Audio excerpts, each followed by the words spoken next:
여러분 반갑습니다. 여러분의 멘탈 전도사 천마쌤입니다. 이렇게 또 늦은 오후 시간 퇴근 시간에 또 여러분하고 또 소통의 시간을 가져보도록 하겠습니다. 오늘 코스피 막판에 선방했어요. 막판에 좀 빠지는 듯 하면서 낙폭을 줄여가지고 다시 올라왔습니다. 간보합으로 끝났습니다. 2689.83 0.02% 올랐네요. 외국인들은 3,380억 정도, 90억 정도 참 매도를 했고요. 기관하고 오늘 개인들이 좀 샀습니다. 삼성전자도 막판에 치고 올라갔어요.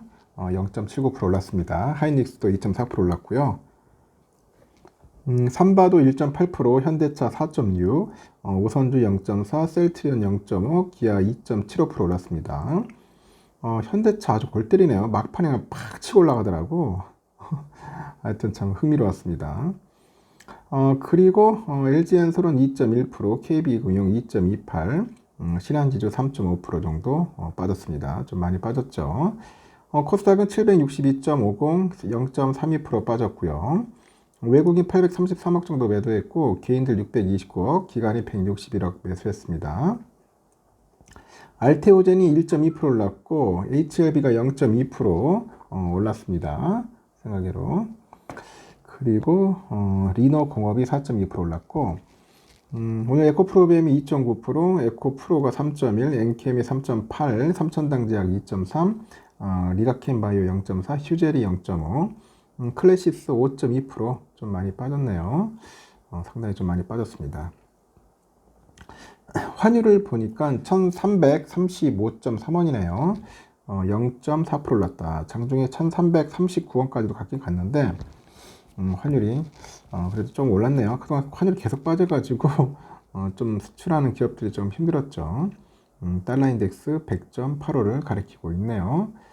상황이 그렇게 됐네요. 보니까 밸류업 지수에 대한 이야기들이 좀 있어요. 일단은 다시 이제 밸류업 바람이 분다.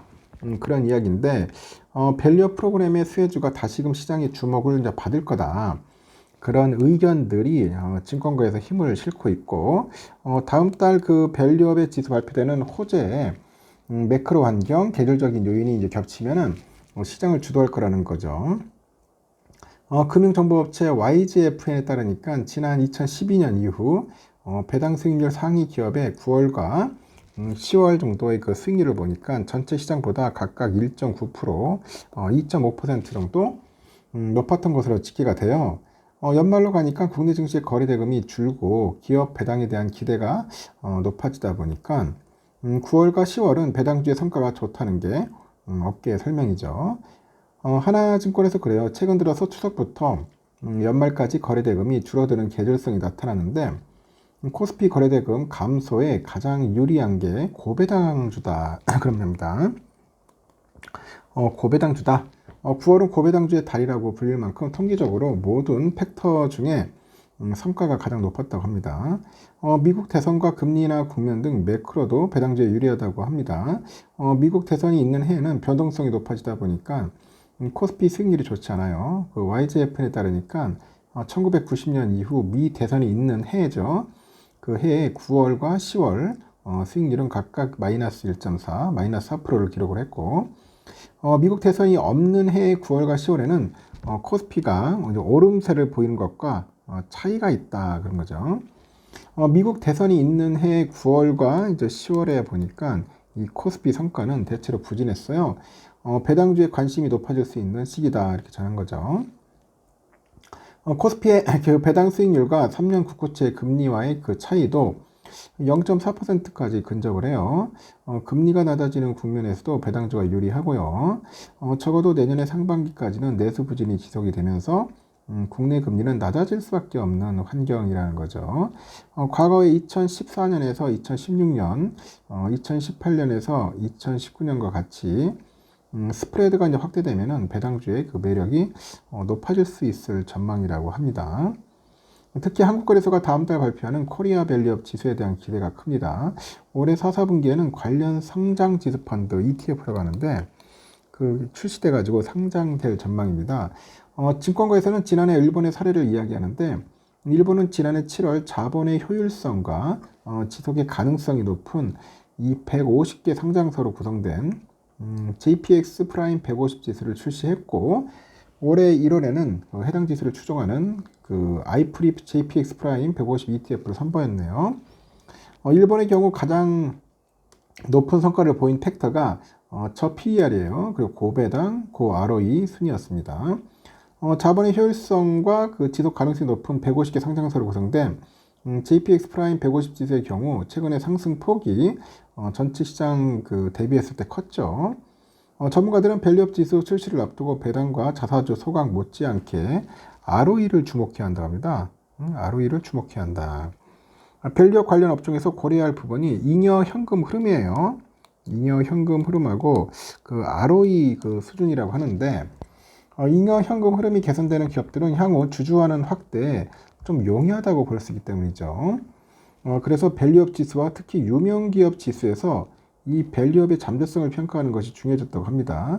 또한 팩터별 수익률이 중요해졌는데, 이 밸류업 세미나 때 언급됐던 저 PBR, 고 ROE, 고배당, 현금 흐름, 배당 성향 중에 중장기 성과가 가장 높은 팩터는 고 ROE다. 고 ROE라고 이제 강조를 하는 것 같습니다. 하여튼 요즘 밸류업에 대한 관심도가 상당히 높다는 거 참고하시면 됐고, 이제는 엔비디아에 대한 기대가 상당히 큽니다. 오늘 엔비디아 실적이 잘 나와야 할 텐데, 저도 상당히 궁금해지네요. 잘 나오면 대박 치는 거죠. 현재 삼성은 76,400원에 마무리됐고, 뭐 장중에 빌빌거렸죠, 여러분. 75,400원까지 빠졌는데, 막판에 오후에 되니까 쭉 올라가더라고요. 갑자기 튀기 시작하더니 76,400원으로 깔끔하게 올라갔습니다. 그래도 오늘 외인들은 좀 팔았어요. 외인들은 팔았다. 147만 주 정도 매도를 했고요. 개인들이 89만 주 정도, 기관이 53만 주 정도 매수를 했고요. 모건 애들이 88만 9천, 그리고 골드만이 74만 주 정도 매도를 했습니다. 그리고 멜린치 8만 5천, BNP 4만 주 정도 매수했고요. 우선주도 비슷한 흐름을 갔습니다. 뭐 빌빌거리다가 비슷한 시기에 튀어가지고 갑자기 올라갔어요. 그래서 300원 전날보다 올라갔죠. 전 61,500원만 잘 쳐줬으면 좋겠다 했는데 그래도 300원이나 올랐다. 그리고 개인들 18,000, 외국인 4만 이렇게 매수했고, 기관 애들이 57,000 정도 매도를 했다는 겁니다. 그리고 UBS 86,000, JP 53,000, CLE 35,000 매도를 했고, 골드만 11만, 다이와 73,000, 맥쿼리 44,000 매수를 해서 끝났다. 이렇게 보시면 될 것 같습니다. 그래도 막판에 성공했다. 하여튼 좋은 결과였습니다. 여기까지 참고하시기 바랍니다. 또 다음 시간에 뵙도록 하겠습니다.